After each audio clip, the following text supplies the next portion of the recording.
8월 28일 금요일 새벽 사도신경으로 신앙 고백하심으로 시작하겠습니다. 전능하사 천지를 만드신 하나님 아버지를 내가 믿사오며 그 외아들 우리 주 예수 그리스도를 믿사오니 이는 성령으로 잉태하사 동정녀 마리아에게 나시고 본디오 빌라도에게 고난을 받으사 십자가에 못 박혀 죽으시고 장사한 지 사흘 만에 죽은 자 가운데서 다시 살아나시며 하늘에 오르사 전능하신 하나님 우편에 앉아 계시다가 저리로서 산 자와 죽은 자를 심판하러 오시리라. 성령을 믿사오며 거룩한 공예와 성도가 서로 교통하는 것과 죄를 사하여 주시는 것과 몸이 다시 사는 것과 영원히 사는 것을 믿사옵나이다. 아멘. 오늘 우리에게 주신 하나님의 말씀을 함께 찾아보겠습니다.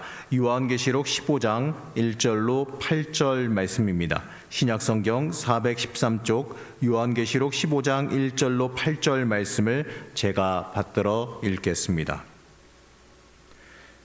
또 하늘에 크고 이상한 다른 이적을 보매 일곱 천사가 일곱 재앙을 가졌으니 곧 마지막 재앙이라. 하나님의 진노가 이것으로 마치리로다. 또 내가 보니 불이 섞인 유리바다 같은 것이 있고 짐승과 그의 우상과 그의 이름의 수를 이기고 벗어난 자들이 유리바다가에 서서 하나님의 검은고를 가지고 하나님의 종 모세의 노래 어린 양의 노래를 불러 이르되 주 하나님 곧 전능하신 이시여 하시는 일이 크고 놀라우시도다. 만국의 왕이시여 주의 길이 의롭고 참되시도다. 주여 누가 주의 이름을 두려워하지 아니하며 영화롭게 하지 아니하오리이까. 오직 주만 거룩하시니이다. 주의 의로우신 일이 나타났음에 만국이 와서 주께 경배하리이다 하더라. 또 이 일 후에 내가 보니 하늘의 증거 장막의 성전이 열리며 일곱 재앙을 가진 일곱 천사가 성전으로부터 나와 맑고 빛난 세마포 옷을 입고 가슴에 금띠를 띠고 내 생물 중에 하나가 영원토록 살아계신 하나님의 진노를 가득히 담은 금대접 일곱을 그 일곱 천사들에게 주니 하나님의 영광과 능력으로 말미암아 성전에 연기가 가득 차매 일곱 천사의 일곱 재앙이 마치기까지는 성전에 능히 들어갈 자가 없더라. 아멘. 할렐루야. 코로나로 인해서 이 모든 것이 어려워진 이때 이렇게 이 온라인으로라도 이 말씀의 자리, 이 기도의 자리로 나오시는 여러분들을 축복합니다. 이런 시기일 때 더욱 우리의 신앙이 드러나게 되어 있고 우리의 영적인 정체성이 선명해집니다. 우리의 신앙을 잘 지키며 오히려 이 기간이 더 영적으로 성장할 수 있는 그러한 좋은 계기가 되기를 이 시간 축복합니다. 오늘 함께 나눈 요한계시록 15장의 말씀은 16장과 함께 묶어봐야 하는 말씀입니다. 지금까지 계속되던 일곱 재앙의 클라이막스에 해당하는 마지막 일곱 대접의 이 재앙이 등장합니다. 일곱 대접의 재앙은요, 이 세상을 향한 하나님의 마무리입니다. 이 하나님의 이 마무리 재앙입니다. 이 16장에서 이 대접의 재앙이 끝나면 이 나머지 부분은요, 악의 도성인 이 바벨론의 멸망과 이 어린 양의 신부인 예루살렘의 완성으로 끝을 맺게 되지요. 자, 이제 일곱 대접의 재앙에서는 더 이상 세상에 대해서 하나님의 백성에 대해서 지체하지 않으신다라고 합니다. 이 끝내 이 세상이 용과 짐승에게 절하기를 중단하고 주님께 돌아오지 않았기 때문에 이제 맹렬한 대접의 재앙을 맞이하게 됩니다. 자, 일곱 대접의 재앙. 이 일곱 대접의 재앙은요, 끝까지 모든 만물의 왕이신 하나님께 돌아오기를 거절한 사람들이 받게 되는 재앙을 뜻합니다. 자, 하나님께 온전히 나서지 못하는 것, 바로 그것이 가장 심각한 죄임을 우리는 잊지 말아야 합니다. 자, 이 대접의 재앙에서 15장은 서론의 역할을 감당합니다. 이렇게 재앙을 이야기하면서 서론을 길게 두는 것은요, 그만큼 그 뒤에 오는 재앙이 중요하다는 뜻이겠지요. 먼저 1절에서 4절은 이제 펼쳐질 이 대접 재앙이 어떠한 감격과 의미를 지니는지 잘 알게 해줍니다. 자, 먼저 1절에서 이 재앙을 가리켜 말하기를 크고 이상한 다른 이적이다라고 표현합니다. 자, 이것을 원어적으로 해석하면 기이한 이적이다라고 해석할 수가 있어요. 자, 그러면 이것을 왜 크고 무서운 재앙 또는 두려운 재앙이라고 말하지 않고 이 놀랄만한 이적, 기이한 이적이라 말하겠습니까? 자, 우리는 여기서 먼저 생각해 볼 것이 있는데, 이 악한 세상에 쏟아지는 하나님의 재앙이 끝나면 어떠한 일이 벌어지겠냐라는 것이지요. 자, 어떻겠습니까? 이 모든 것이 역전되어지지 않겠습니까?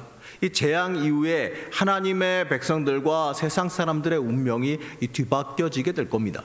이 기한 이적은요 3절에 다시 표현되어지는데 3절의 전반부 말씀을 읽어보면 이렇습니다. 주 하나님 곧 전능하신 이시여 하시는 일이 크고 놀라우시도다. 바로 하나님이 하시는 일, 바로 하나님께서 행하시는 구원이 놀랍다라는 것입니다. 이 대접 재앙으로 하나님은 무섭고 맹렬하게 진노하시는 분임을 알게 됩니다. 그러나 그것이 전부가 아니죠. 하나님께서 이렇게 진노하시는 이유는요 화풀이 하시는 것이 아니라 우리를 구원하시기 위해서입니다. 하나님의 백성들을 기이한 이적의 자리로 초대하시기 위해서입니다. 이 어려움과 고난의 자리가 우리를 징계하고 징벌하기만 위한 자리가 아니라는 거죠. 그 자리를 통해서 우리를 하나님께서 원하시는 자리로 돌려놓기 원하시는 것이란 겁니다. 자, 그러나 여기에서 우리가 잊지 말아야 되는 중요한 사실이 하나 있는데, 이 고난의 자리를 거쳐간다고 누구나 다 회복과 복을 경험하는 것이 아닙니다. 고난과 고통이 우리를 회개하게 하고 하나님의 자리로 돌이키게 하려는 것이지요. 그런데 이 고통 중에 전혀 회개하지 않는다면 그 사람들에게는 회복과 복을 경험할 수가 없습니다. 이 고통의 시간을 지나오는 것이 중요한 게 아니라 그 고통 속에서 어떻게 하나님의 사람으로 다시 변화하느냐가 중요합니다. 고난을 자랑하지 마십시오. 이 고난 속에서 내가 변화되고 돌이킨 그 회개를 자랑해야 합니다. 고난 가운데 그 상처로 인해서, 이 고난의 어려움으로 인해서 망가지는 사람도 많습니다. 이 고난 가운데 이 주님의 뜻을 발견하지 못하고 세상적으로 더 악하게 가는 사람들도 있습니다. 이 고난을 통해서 하나님의 크고 놀라운 일을 경험하기를 원하신다면 고난 중에 하나님 더욱더 더 바라봐야 되고, 고난 중에 내가 하나님 앞으로 더 가까이 나아가기를 소망하고 열망해야 됩니다. 고난을 단순히 고난을 지나간다고 그냥 고난을 경험했다고 성숙하지 않습니다. 고난의 자리에서 회개하며 하나님 앞에 나를 철저히 죽이는 과정이 있어야지만 성장하고 하나님의 예비하신 놀라운 일도 경험하게 되어 있음을 잊지 마시기 바랍니다. 이제 이어지는 상징은요 2절에서 불이 섞인 유리바다가 등장하지요. 자, 4장 6절을 보게 되면 보좌 앞에 수정과 같은 유리바다가 있고라는 말로 하나님의 영광과 위엄을 묘사했습니다. 그런데 여기서는요 이 불이 섞여 있어요. 자, 불은 하나님의 심판과 공의로움을 뜻합니다. 그러면 이 말은 마지막 재앙에 하나님의 영광과 공의로움이 들어있다는 것을 뜻하지요. 앞으로 닥칠 고난의 크기나 하나님의 의도를 알 수 있게 됩니다. 자, 이제 그 유리바다를 건넌 승리자들이 등장하는데 그들이 어떠냐면 그들은 짐승과 그의 우상, 그의 이름의 수를 극복한 사람이다라고 표현합니다. 자, 짐승은 하나님 앞에 서지 못하게 만드는 이 정치적인 이 압력을 뜻하는데, 이 기록될 당시에 이 로마 세력의 박해 세력을 뜻하지요. 자, 우리의 삶 속에서도요 내 신앙 지키기 어렵게 만드는 삶의 모든 상황과 여건을 한번 생각해 보시면 됩니다. 자, 그리고 우상은요 잘못된 신앙과 이 사람의 욕심이 앞장서게 만드는 미혹을 뜻하지요. 그리고 그 이름의 수는 경제적인 압력을 뜻하는데 바로 세상 살면서 물질에 연연할 수밖에 없는 우리의 연약함을 뜻합니다. 바로 이러한 이 세상적인 어려움을 극복한 사람들이 이 환난을 건넌 자들이 되어진다는 겁니다. 그리고 그들이 검은고를 연주한다라고 말하지요. 자, 여기서 키포인트는 하나님의 검은고입니다. 하나님이 주신 것, 자신이 마련한 것이 아니라 이것은 하나님의 전적인 은혜로 구원되었다는 것을 뜻하는 상징이기 때문에 그렇습니다. 하나님께서 주신 것이 중요합니다. 자, 우리는 하나님의 은혜로만 구원받을 수가 있고 하나님께서 주신 것으로만 살아가야 합니다. 내 욕심과 내 유익을 위한 것이 아니라 하나님의 영광을 위한 것, 하나님께서 인정하시는 것으로만 살아가야 합니다. 하나님의 정당한 방법으로만 살아가야 합니다.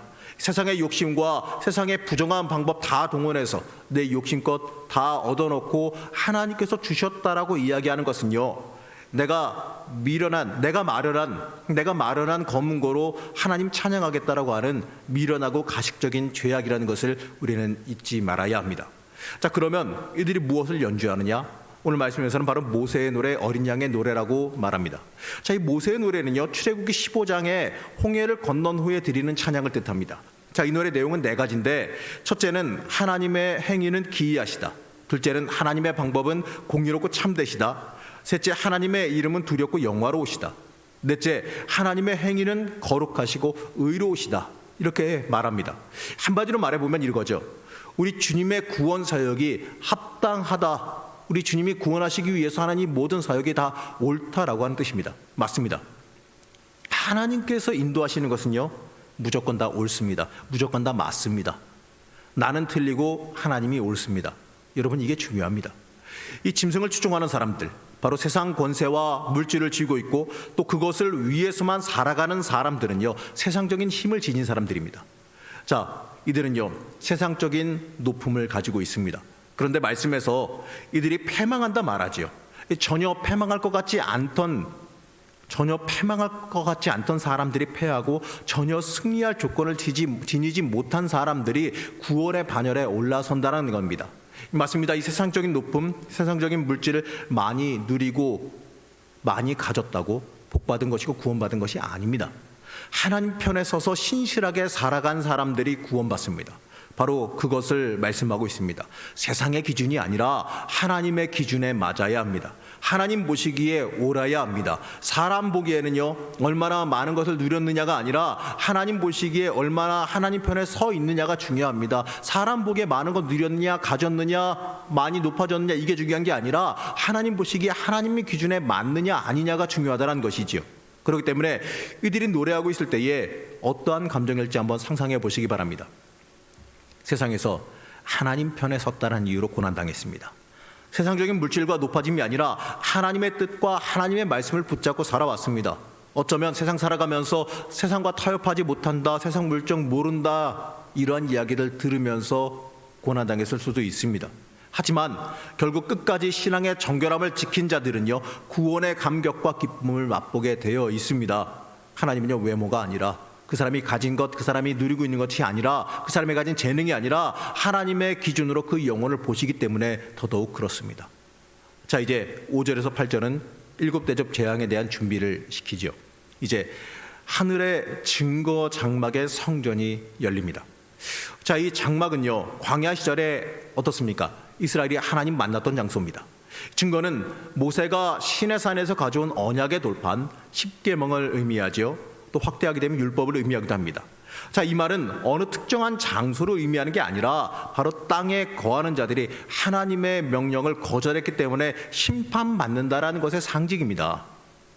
그리고 재앙이 마치기까지 누구도 성전에 들어갈 수 없다라고 말하지요. 자, 이것은요, 누구도 하나님의 최종적인 심판을 막을 수 없다는 것을 뜻합니다. 그렇기 때문에 우리는 거룩한 하나님 앞에 내가 죄인임을 철저히 고백하고 하나님 앞에 온전히 돌이키는 것밖에 없다는 것을 우리가 잊지 말고 고백하고 우리의 인생을 돌아볼 수 있어야 합니다. 사랑하는 성도 여러분, 가장 중요한 것은요, 내가 하나님 앞에 얼마나 바르게 서 있느냐, 바로 이것입니다. 어떤 재앙이 오든지 말든지 이게 중요한 게 아닙니다. 세상이 언제 끝난다? 여러분, 이것도 중요한 게 아니에요. 세상 끝날 날은 주님밖에 모르시지요. 그리고 그것도 사실 상관없어요. 우리는 매 순간 내 삶의 자리에서 영적인 전쟁을 마주하며 살아갑니다. 세상 속에서 하나님의 사람으로 살 것인가 타협할 것인가에 대한 갈림길을 마주합니다. 요즘에 코로나로 인해서 어떻습니까? 더더욱 심해진 것 같지요. 예배마저도 이 다른 사람 아무도 안 보는 장소에서 나 혼자 드리기 때문에 그렇습니다. 아니면 또 가족끼리 드리든지요. 하지만 여러분, 장소가 중요한 게 아니지요. 세계적인 질병으로 인한 위기로 각자의 자리에서 예배 드릴 수 있습니다. 그럴 수도 있습니다. 그게 문제가 아닙니다. 이 중요한 것은요, 어느 자리에 있든지 간에 나와 하나님과의 관계라는 것이지요. 하나님과의 1대1의 관계가 어떠하느냐가 중요한 겁니다. 오히려 이것이 우리에게 기회입니다. 내 신앙의 타성을 벗어나 바르게 세울 기회입니다. 여러분, 하나님 앞에 진실하게 서 있음을 잊지 마시기 바랍니다. 오히려 우리가 집에서 예배드린다, 여러 가지 스마트 기계로 예배드린다, 이럴수록이요, 우리가 더더욱 예배 앞에, 하나님 앞에 더 정결하게 서기 위해 노력해야 될 것이고, 모든 것을 더 철저히 하나님 앞에 지키며 예배드리기를 우리가 소망하며 잘 지켜가야 할 겁니다. 신앙은요, 내가 지키는 겁니다. 우리의 신앙은 내가 지키는 겁니다. 사람들이 보든지 안 보든지 내가 지키는 겁니다. 사람의 눈에 들어야, 사람의 눈에 보기에 좋아야 하는 것이 아니라 하나님 보시기에 좋아야 되고, 하나님 보시기에 내 심령이 얼마나 하나님 앞에 바르게 가 있느냐가 중요한 겁니다. 여러분 심판의 자리가 오든지 말든지 내가 하나님 앞에 바르게 서 있으면요 두려울 것도 없습니다. 오히려 영광이 기다린다는 것을 잊지 마시기 바랍니다. 사랑하는 성도 여러분, 이 코로나 시기 때 오히려 더 하나님 더 깊게 진실하게 만나시기를 축복합니다. 하나님 진실하게 만난 사람들, 하나님과 함께 동행하는 사람들은요 환난 중에 오히려 하나님이신 검거로 하나님을 찬양하며 하나님의 영광을 노래하게 되어 있습니다. 그렇기 때문에 사랑하는 성도 여러분, 이 시기가 하나님도 깊게 만나고 하나님 안에 더 들어가며 또 하나님의 음성 귀하게 듣고 또 쓰임 받는 역사의 시간 되시기를 이 시간 간절히 축복합니다. 잠깐 기도하겠습니다. 사랑의 말씀 하나님, 어려운 환경 가운데에 우리를 붙잡아 주시기를 원합니다. 이 상황이 오히려 하나님도 깊게 만나고 내 신앙 바르게 잡는 기회가 되기를 바랍니다. 고난의 시기를 지나간다고 누구나 다 영광을 얻지 않음을 기억합니다. 고난의 시기에 회개하며 돌이키는 자가 되게 하셔서 고난의 영광을 오히려 누리는 자가 되게 하여 주시옵소서. 우리를 질병 가운데 지켜주시고 또 하나님의 은혜 가운데 살게 하셔서 돌이켜보니 하나님의 보호하심과 은혜로 내가 살아왔음을 고백할 수 있게 하여 주시옵소서. 이건 하나님 깊게 만나게 하시고 오늘 하루의 삶이 하나님 더 깊게 고백하며 만나며 살아가는 삶이 될 수 있도록 허락하여 주시옵소서. 내 심령이 변화하는 기회가 이번 기회가 되게 하시기를 소망하며 거룩하신 계신 예수님의 이름으로 간절히 기도하옵나이다. 아멘. 하늘에 계신 우리 아버지여, 이름이 거룩히 여김을 받으시오며 나라의 임하옵시며 뜻이 하늘에서 이룬 것 같이 땅에서도 이루어지이다. 오늘날 우리에게 일용할 양식을 주옵시고 우리가 우리에게 죄 지은 자를 사하여 준 것 같이 우리 죄를 사하여 주옵시고 우리를 시험에 들게 하지 마옵시고 다만 악에서 구하옵소서. 대개 나라와 권세와 영광이 아버지께 영원히 있사옵나이다. 아멘.